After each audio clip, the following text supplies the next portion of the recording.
संसद का आगामी मानसून सत्र 5 से 30 अगस्त तक होगा।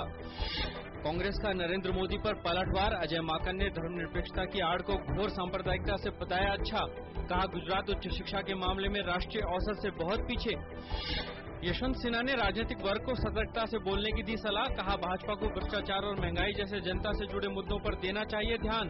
भाजपा को विभाजनकारी मुद्दों से बचने और यूपीए की असफलताओं पर चर्चा करने पर दिया जोर। उत्तराखंड में बीते माह आई प्राकृतिक आपदा में 5000 से ज्यादा लापता लोगों के परिजनों को सरकार कल से देगी आर्थिक राहत। राज्य सरकार लापता लोगों की तलाश रखेगी जारी। भाजपा ने की राहत और पुनर्वास कार्यों पर श्वेत पत्र लाने की मांग। पश्चिम बंगाल पंचायत चुनाव के दूसरे चरण में हिंसक खबरों के बीच दोपहर 3 बजे तक 60% मतदान की खबर।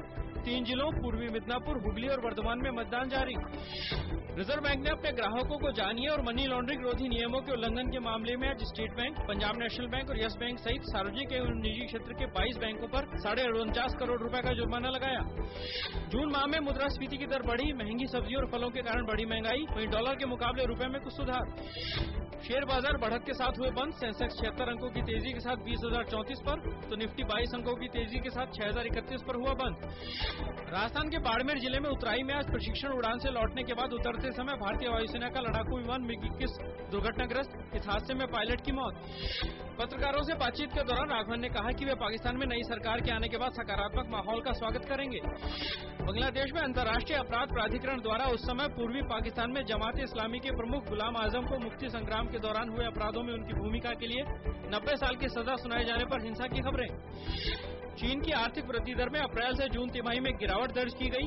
ये लगातार दूसरी तिमाही है जब देश की आर्थिक वृद्धि में गिरावट दर्ज की गई है। पिछले जनवरी से मार्च के महीने में आर्थिक वृद्धि दर 7.7% दर्ज की गई, जबकि इस वर्ष इसी तिमाही के दौरान ये गिरकर 7.5% रह गई।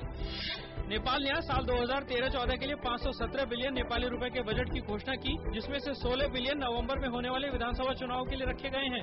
बिजली के संकट से जूझ रहे देश में विभिन्न हाइड्रो पावर प्रोजेक्ट लगाने के लिए भी बजट में किया गया है प्रावधान।